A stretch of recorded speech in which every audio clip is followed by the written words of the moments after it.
ಒಂದ್ ಕಡೆಗೆ Iran counter attack ಮಾಡ್ತಾ ಇದ್ರೆ ಇತ್ತ ಇರಾನ್ ಮೇಲೆ ಇಸ್ರೇಲ್ ಹಾಗೆ ಯುಎಸ್ನ ಜಂಟಿ ದಾಳಿ ಕೂಡ ಮುಂದುವರಿತಾ ಇದೆ.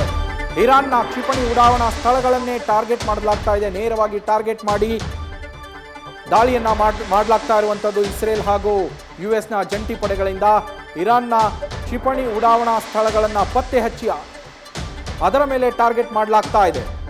MQ-9 ರೀಪರ್ ಡ್ರೋನ್ಗಳಿಂದ ಯುಎಸ್ ಹಾಗೆ ಇರಾನ್ನ ಮೇಲೆ ದಾಳಿಯನ್ನ ಮಾಡ್ತಾ ಇದೆ. MQ-9 ರೀಪರ್ ಡ್ರೋನ್ಗಳಿಂದ ಅಟ್ಯಾಕ್ ಮಾಡಲಾಗ್ತಾ ಇರುವಂಥದ್ದು. ಯಾವ ಸ್ಥಳಗಳನ್ನು ಎಲ್ಲೆಲ್ಲಿ ಇರಾನ್ ತನ್ನ ಕ್ಷಿಪಣಿ ಉಡಾವಣಾ ಸ್ಥಳಗಳನ್ನು ನೆಲೆಗಳನ್ನು ಹೊಂದಿದೆಯೋ ಆ ಉಡಾವಣಾ ಸಾಮರ್ಥ್ಯವನ್ನು ಕುಂದಿಸೋದಕ್ಕೋಸ್ಕರ, ಅಲ್ಲಿಂದ ಮಿಸೈಲ್ಗಳು ಲಾಂಚ್ ಆಗದಂತೆ ನೋಡಿಕೊಳ್ಳೋದಕ್ಕೋಸ್ಕರ ಆ ಸ್ಥಳಗಳನ್ನು ಪತ್ತೆ ಹಚ್ಚಿ ಆ ಸ್ಥಳಗಳನ್ನು ಟಾರ್ಗೆಟ್ ಮಾಡಿ ಇಸ್ರೇಲ್ ಹಾಗೆ ಅಮೆರಿಕ ಜಂಟಿ ದಾಳಿಯನ್ನು ನಡೆಸ್ತಾ ಇದೆ.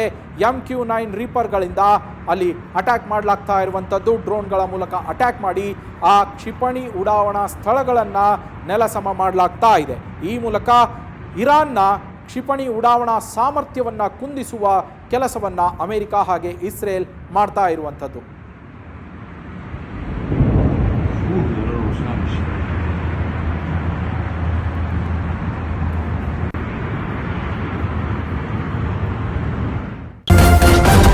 ನ್ಯೂಸ್ ಫಸ್ಟ್ ನಿರ್ಭೀತಿಯಿಂದ ನಿಮ್ಮ ಪರವಾಗಿ.